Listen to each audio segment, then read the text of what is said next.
we got a litter from Mom. What's all the commotion?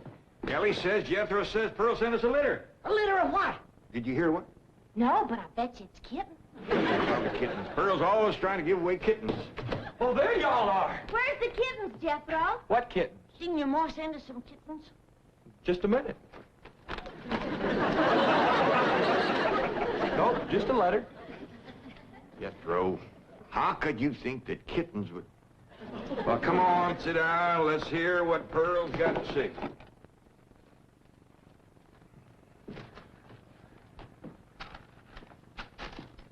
Dear son and kinfolk, I take pen in hand to say we are all fine back here.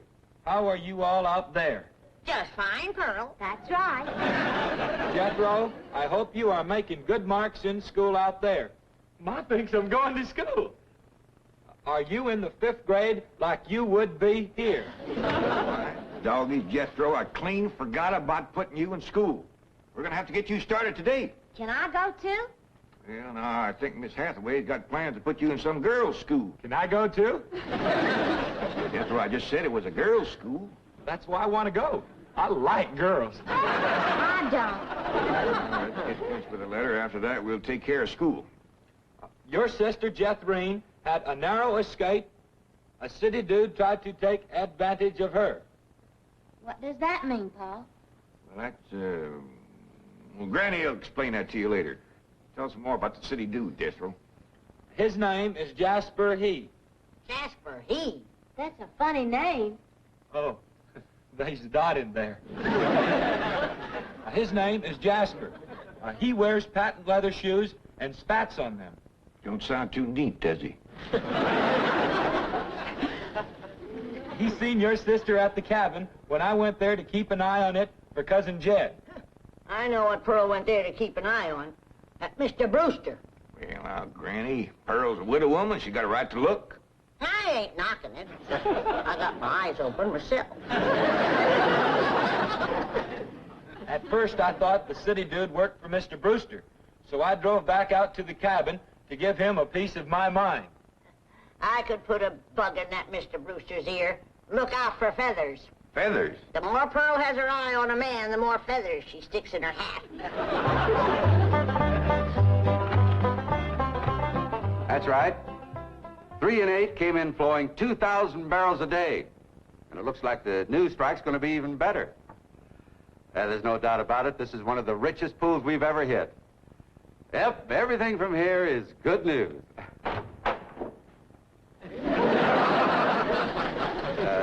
Well, not everything. I'll call you back.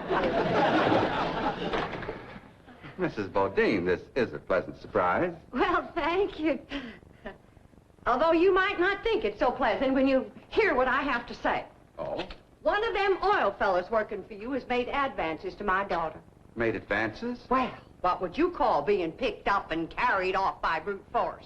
Well, I'd call that making advances. What's his name? Jasper Depew. Jasper Depew. I ain't seen him myself, but from what Jethro tells me, he's a pretty slick article. Oh, Mr. Brewster, you don't know how hard it is for 2 girls living alone like Jethro and me. You see, my son Jethro's in California with Cousin Jed, leaving us no man to protect us. I'm a widow woman, you know.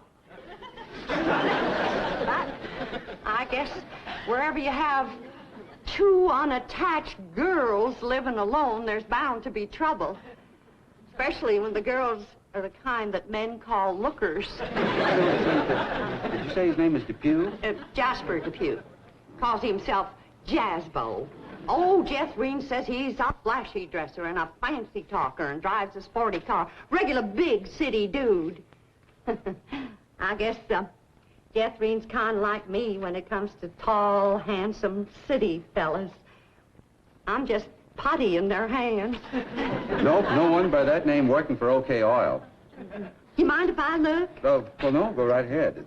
I'm bound and determined to find the rascal that trifled with the affections of my sweet, innocent, helpless baby girl. Ma! Jethro, I thought I told you to stay in the buggy. I seen Jasper Depew coming. Here? Yes'm. Oh, well, thank goodness we got Mr. Brewster to protect us. Look, there he is. Mr. Brewster throwed his arms around me and helped me in his strong embrace. What's an embrace, Paul? Well, that's when folks kind of twine their arms around one another. You mean like wrestling? It's sort of like wrestling, except they ain't mad. It's like wrestling for fun. I reckon you could see that. Go on, Jethro. Then we heard a knock on the door, and we knowed it was Jasper He. Better look for that dot again. Oh, yeah. We knowed it was Jasper. He was there to get Jethrine. Her beauty had set his heart to burning with flamin' desire. What's flaming desire, Paul? Well, Granny will explain that to you later. Nope. I'll try. But you're sure counting a heap on my memory.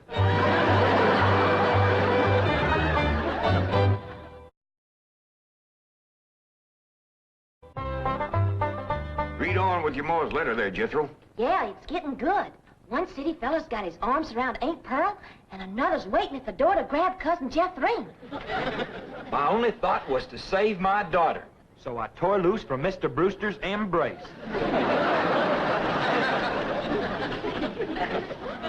I saw Jethrine heading for the door, so I quick throwed myself betwixt my child and danger. Sweet innocent Jethrine, not knowing better, let that rascal in. He went right to sweet-talking in a voice smoother than fresh churned butter. Hello again, you great, big, beautiful lump of sugar. I brought you something all the way from Eureka Springs. Genuine orchids growed in a hothouse. And this lovely young girl must be your sister. I'm her ma. No. Yeah. Well, for Jethrine's beautiful mother, a little gift of genuine French imported perfume all the way from Paris, France. Oh, well, you had an order. Oh, my goodness. Genuine Paris, France perfume. Look at that French writing on there. That says, "Ah, d'amour." That means, oh, love. Ain't he a sport, Ma? And for Jethrine's handsome father, a genuine cigarette case. Silver. Thank you, but I am not Jethrine's father. No, Mr. Brewster ain't my husband. He's just a friend. Well, any friend of Jethrine's beautiful mother is a friend of mine. This is from old Mexico and hammered out of solid silver by the Aztecs Indians hundreds of years ago. Well, that brings up an interesting question. Why would the Aztecs make cigarette cases when they had no cigarettes? That is an interesting question.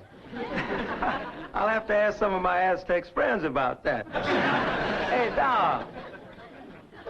Remember Ain't She Sweet? Well, I've read... Hey, what happened to your orchids? Nothing. I ate 'em already. You mean you ate all them expensive orchids? Ma, you should have spoke for one. It wasn't very filling. Ain't she sweet? From her head down to her feet, and that's a long way. But I ask you very confidentially, ain't that baby sweet? Ain't she large? But she gives me such a charge. I ask you very confidentially, ain't that baby large? She stretches out in all directions. I'm in a shout. Lord, that's perfection. Are you with me? Ain't she keen? Well, that's the most I've ever seen. And I'm here to tell you I'm her ding-dong daddy, and she's my queen. And she is king-size, my Jethrine. Lots of mama, my Jethrine. She carries me away. Jethrine, put him down. So your sister Jethrine has got herself a steady fella now. He says he is going to ask for her hand someday. I hope he will take the rest of her, too. Ha ha. Give my love to all and be a good boy. I am going out now to mail this letter and get some more feathers for my hat. As ever, your loving mother. Gee, sure nice to hear from Ma. Nice letter, nice hearing. Jethro, you and me's got to go right out and find a school and get you to going. Granny, you pack up a nice lunch for Jethro to tote along. How about a big mess of poke greens and chitlins with some pole and a big pot of sorghum to dip it in? Fine. Oh, Granny, it don't have to be that fancy. Some of the other boys here in Beverly Hills might not have it so good. They go to complaining to their folks. Let them complain. It ain't gonna hurt none to raise their standard a little. I'll get the truck, Uncle Jed. Paul, please let me go with Jethro. I can help him fight if the big kids in the 5th grade goes to picking on him. I know for sure that Miss Hathaway has got other plans for your schooling. But with Jethro gone, I won't have nobody to play with. Oh, yes, she will. I just remembered something. Mr. Drysdale's stepson is coming home for Thanksgiving. And he's going to be living right next door. And you can play with him. Mr. Drysdale gave me some pictures of him. Here's some pictures of Sonny. That's what they call him, Sonny. He's been going through a lot of schools, and you ought to know some real good games to play. Ain't he something? Yeah, but what? Well, he's a boy. Sure? Ellie, just because he's wearing... Well, there's Jethro. Now, you keep thinking about how much fun you're going to be having with him right next door. You know, he does kind of favor that movie actor, Rudolph Valentino. Here's Jethro's lunch. I didn't have time to fix much, but it'll hold him till he gets home from school. I got a little surprise in there. I've been saving it for a special day, and I reckon this is it. What is it, Granny? Deviled hawk eggs. Doggies. Makes me wish I was going to school.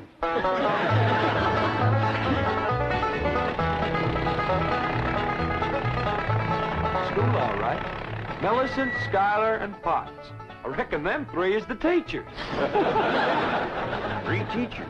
Must be awful big school. I'll say. Well, let's go in there and get you started. There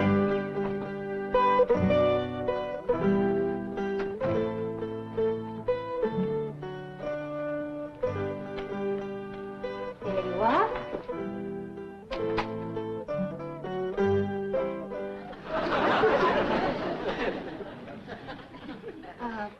May I help you? Well, reckon maybe you can. Diana, someone has parked a most disreputable-looking vehicle outside my window. What with these gentlemen? Oh?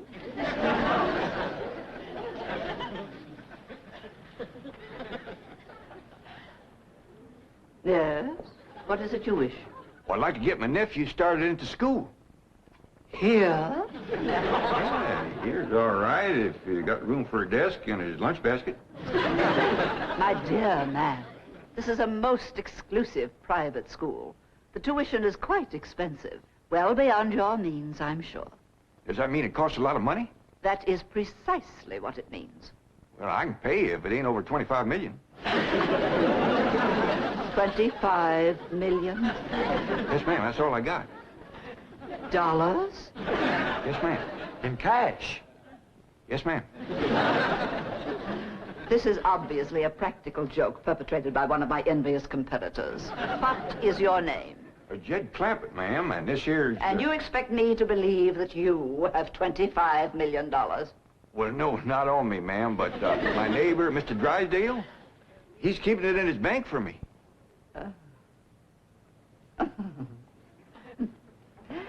Get me Milburn Drysdale at the Commerce Bank. You see, it just so happens that Mr. Drysdale holds the mortgage on this school, so we are very well acquainted. Hello. I'd like to speak to Mr. Now, Milburn Drive. if you wish to admit that this is a hoax and be on your way, we will forget the entire incident. Otherwise, you may be liable to some sort of action for invasion of private property and impersonating a millionaire. Mr. Drysdale is coming on the line now. Thank you. This is your last chance, Mr. Clampett. My next call will be to the police. Very well. Mr. Drysdale, Millicent Schuyler Potts here. Come in, come in, come in, come in. Thank you, ma'am. Diana, tea for these gentlemen. Crappett? Oh, no, ma'am, Clampett. Diana, use the spoon, tea set. Well, sit down, sit down, sit down, sit down. There's just the 2 of us. Ellie Mae and Granny didn't come.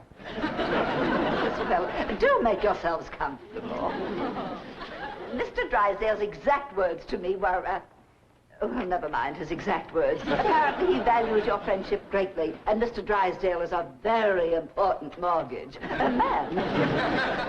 Now then, shall we talk about your youngster who's entering our 5th grade? What is his name? Jethro Bodine. Bodine? Jethro. No, ma'am.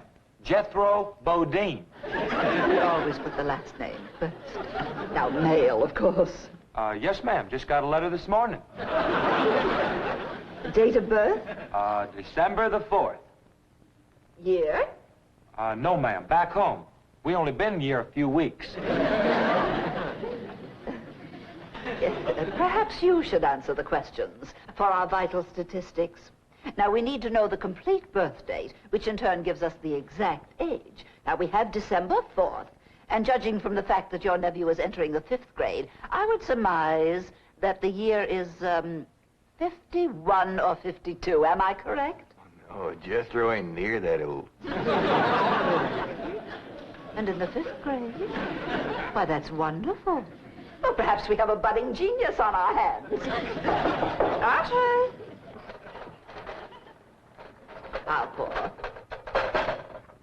Oh, Diana, I'd like you to bring me one of our boys' uniforms to show these gentlemen. A 5th grade size. No, on second thought, you'd better make it 3rd grade. He's younger than average. We require that all of our students wear identical uniforms. It makes for less friction that way.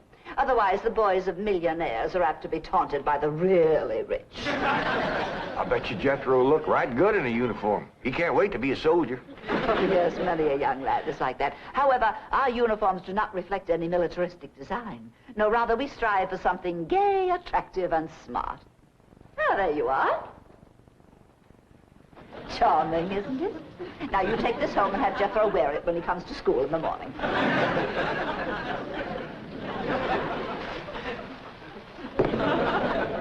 Wear this?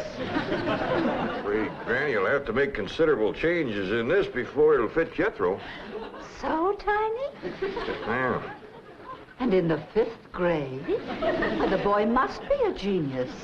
Well, you may be very sure that we will bring him out. If he wears this, he'll bust out. Now then, how do you gentlemen like your tea?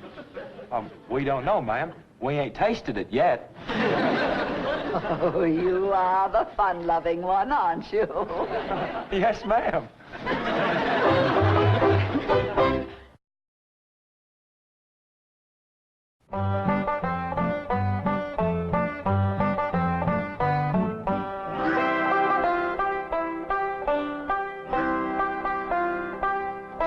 Granny, here's Jethro's school clothes. You want me to help let him out? Oh, well, thank you, Ellie, but let's see what has to be done. Maybe they fit him already. That's supposed to be a hat? I reckon so. What's that? Well, Jethro said it stands for POTS. Pots? That's the school he's going to. Pot school.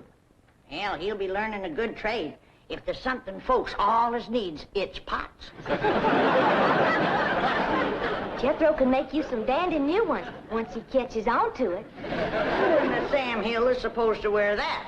Well, Jethro, I reckon. Jethro couldn't have wore that at 3. Paul said it'd take some letting out. Letting out? There ain't enough seams in the whole world to let that out. How's it going, Granny? Are you getting my uniform already? Jethro Bodine? No, Granny. Over to school, it's Bodine Jethro. Ellie Mae, leave the room. Ain't you got no shame running around here in your underpants? Granny, these ain't underpants. They swimming trunks. You wrap that towel around you before I cut a switch. But Granny, Miss Hathaway says... I don't care who says what. I'll be glad when your ma gets out here to take you in hand and to make you some school clothes. These things ain't never gonna fit. But Granny, I gotta have these in the morning. It's a rule. All us kids over there's gotta wear these. And that coat, too. Yeah. I sure wish your ma was here with her sewing machine. Pearl's a whiz at making clothes. Now that you're going to be keeping company with Jazzbo Depew, you're going to need some nice clothes. I like the little feller, Ma. I'm glad, Jeffrey. But you got to stop picking him up all the time. He ain't heavy. That ain't the point. It don't look fit waiting for a girl to run around carrying a fella. All right. I won't pick him up anymore. Till we get married. Why would you pick him up then? To carry him over the threshold. You ain't supposed to carry him. He's supposed to carry... No, that's ridiculous. I declare, I don't know how I'm going to keep you in clothes the way you're shooting up. I start a new outfit, and by the time I get it stitched together, you've outgrown it. My new shoes is already too tight for my feet. Oh, them feet.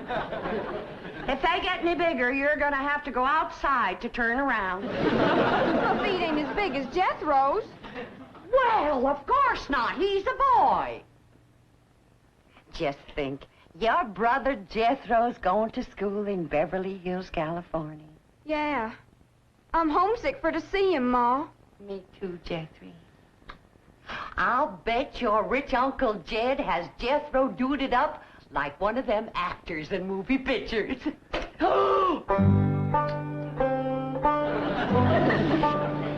I can't understand these Beverly Hills schools. Wearing that uniform ain't gonna make you no smarter.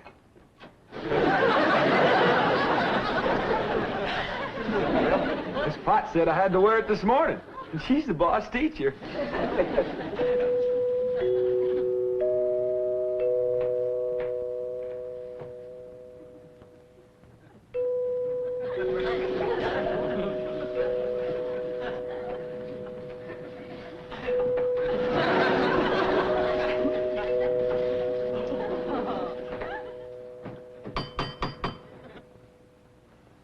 Jethro ain't right. Every time that music plays, somebody comes to the door. Good morning. Good morning. Surprise. Surprise. Yeah, good morning, Miss Potts. I decided to come by and drive our diminutive genius to school myself. What? Your nephew, Jethro. Oh, yes, ma'am. Jethro! Come on down here. You got to ride to school. Well, that's mighty nice of you, ma'am. Oh, tut. I am going to give the boy my personal special attention. I feel that when one... Well, howdy there, Miss Potts. You come to take me to school? You betcha she is. I want you to be a good boy, make good marks so your ma will be proud of you. This is your nephew? Ma'am, you met him yesterday, remember? Of course, he does look a mite different in his uniform. Granny had a time getting it to fit, but she done it. You are in the 5th grade? Oh, yes, ma'am. Just finished 3 years in the 4th. But I can't. It's impossible.